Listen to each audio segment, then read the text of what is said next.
Hello champions, welcome to Origin. मेरा नाम Prince Kumar है और आप सभी का ओरिजिन में बहुत बहुत स्वागत है।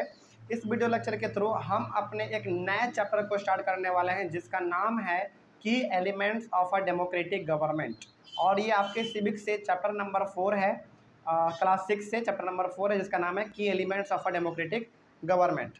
इस चैप्टर को पढ़ने से भी पहले हम लोग इसके हेडिंग को एक बार समझ लेते हैं ताकि हम लोग जब इस चैप्टर को पढ़े तो हमारे सामने किसी भी प्रकार के परेशानियां ना देखने को मिले, है ना। चलिए इसको समझ लेते हैं। पहले देखिए डेमोक्रेटिक गवर्नमेंट क्या होता है, या फिर डेमोक्रेटिक गवर्नमेंट, या फिर बोल दीजिए आप डेमोक्रेटिक कंट्री हमारा क्या होता है, ये हम लोगों ने अपने चैप्टर नंबर 3 में देख रखा है ना।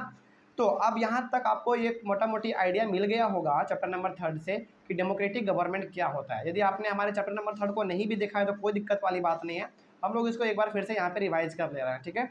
देखिए डेमोक्रेटिक गवर्नमेंट का मतलब ये हो गया कि ऐसा गवर्नमेंट, ऐसे ग्रुप ऑफ पीपल जिसको कि हम लोग चुनते हैं, यानी कि हम लोग वोट देते हैं तब जाके वो एमएलए, एमपी या फिर मंत्री या फिर विधायक के सब बनते हैं, यानी कि हमारा लीडर बनते हैं वो, है ना। और वही लीडर हमारे लिए क्या करते हैं, हमारे लिए नियम कानून जो भी हमारे भलाई का चीज़ होता है वो लागू करते हैं। तो वही हो गया हमारा गवर्नमेंट। और डेमोक्रेटिक गवर्नमेंट का मतलब ये हो गया कि हम उस गवर्नमेंट को हम लोग बनाते हैं, यानी कि लीडर को हम लोग चुनते हैं तब जाके वो लोग गवर्नमेंट का फॉर्मेशन करते हैं, यानी कि गवर्नमेंट को बनाते हैं, सरकार को बनाते हैं। तो अब सवाल है कि यदि वो सरकार बना रहे हैं, डेमोक्रेटिक गवर्नमेंट यदि बना रहे हैं, तो उसके पीछे का क्या खास खास विशेषता हो सकता है, क्या किन किन कारणों से हमारा डेमोक्रेटिक गवर्नमेंट एक अच्छी तरीके से चल सकता है। तो डेमोक्रेटिक गवर्नमेंट का क्या खास खास विशेषता है, उसके बारे में हम लोगों को क्या जानने को और ज़्यादा मिल सकता है, उसी के बारे में हम लोग पढ़ने वाले हैं। डेमोक्रेटिक गवर्नमेंट का कुछ फीचर्स हम लोगों ने अपने चैप्टर नंबर 3 में पढ़ रखा है, लेकिन यहाँ पे हम लोग एक दो और एग्जाम्पल, हमारे लिए बेहतरीन एग्जाम्पल है, उससे हम लोग और इजीली समझ पाएंगे कि आखिर डेमोक्रेटिक गवर्नमेंट का की एलिमेंट्स यानी कि और ज़्यादा फीचर्स इसके क्या क्या हो सकते हैं और इसके विशेषता क्या क्या हो सकते हैं, ठीक है। इसके बारे में हम लोग जानेंगे।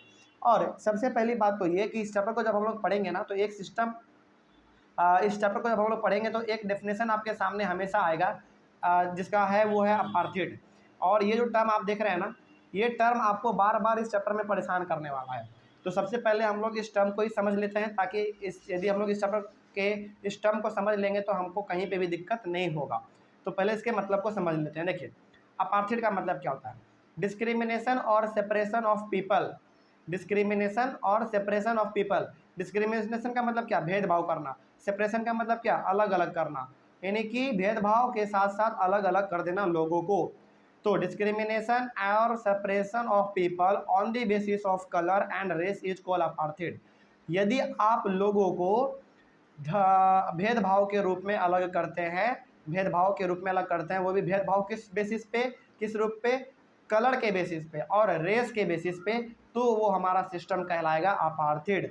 मतलब ये कि कोई इंसान यदि काला है, आप उसको अलग कर दे रहे हैं कि देखो तुम काले हो, तुम हमारे साथ नहीं आओगे, तुम देखो तुम्हारा जाति अलग है। रेस का मतलब क्या हो गया, रेस का मतलब हो गया कास्ट, है ना।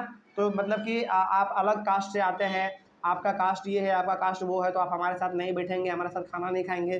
तो ये जो सेपरेशन हम लोग कर रहे हैं ना, कलर के बेसिस पे और रेस के बेसिस पे, यानी कि कास्ट के बेसिस पे, यही से हमारा सेपरेशन कहलाता है अपार्थीड। और ये अपार्थीड सबसे ज़्यादा उस समय पे कॉमन था साउथ अफ्रीका में। साउथ अफ्रीका का क्या केस था इसको हम लोग जान लेंगे, लेकिन सबसे पहली बात तो ये कि आपको अपार्थीड का मतलब समझ में आ जाना चाहिए। अपार्थीड का मतलब ही हो गया कि आप क्या कर रहे हैं, लोगों को अलग अलग बांट दे रहे हैं, किस बेसिस पे, कलर के बेसिस पे कि तुम काले हो, तुम गोरे हो, और दूसरा रेस के बेसिस पे यानी कि जाति के बेसिस पे, है ना। तुम छोटे कास्ट से हो, तुम बड़े कास्ट के हो। इस प्रकार के सिस्टम में जब हम लोगों को बांट देते हैं, अलग अलग कर देते हैं, तो वही हमारा सिस्टम कहलाता है अपार्थीड, ठीक है। तो इस चैप्टर का हेडिंग और अपार्थीड दोनों का मतलब आपको समझ में आ गया होगा। तो इस चैप्टर का हेडिंग क्या था, की elements of a democratic government, यानी कि डेमोक्रेटिक गवर्नमेंट है, यानी कि हमारे चुने हुए लीडर यदि गवर्नमेंट को फॉर्म कर रहे हैं तो उसका और क्या ज़्यादा विशेषता हो सकता है, इसके बारे में पढ़ेंगे हम लोग। दूसरा यहाँ पे था हमारा अपार्थीड। अपार्थीड एक ऐसा सिस्टम है जहाँ पे कि हम लोगों को क्या करते हैं, कलर के बेसिस पे और रेस यानी कि कास्ट के बेसिस पे हम लोग उसको अलग अलग रूप में बांट देते हैं। तो यही हमारा सिस्टम कहला गया अपार्थीड। आई होप आपको समझ में आ गया होगा। इसके बाद फिर हम लोग शुरुआत करेंगे अपने चैप्टर का एकदम बेसिक से, और हम लोग पढ़ने वाले होंगे साउथ अफ्रीका के केस के बारे में। और साउथ अफ्रीका का केस जब हम लोग पढ़ेंगे तो आपको यहाँ पे अपार्थीड सिस्टम किस प्रकार से था, ये आपको मालूम चल जाएगा। आई होप आपको ये समझ में आ गया होगा। तब तक के लिए thank you very much and have a nice day.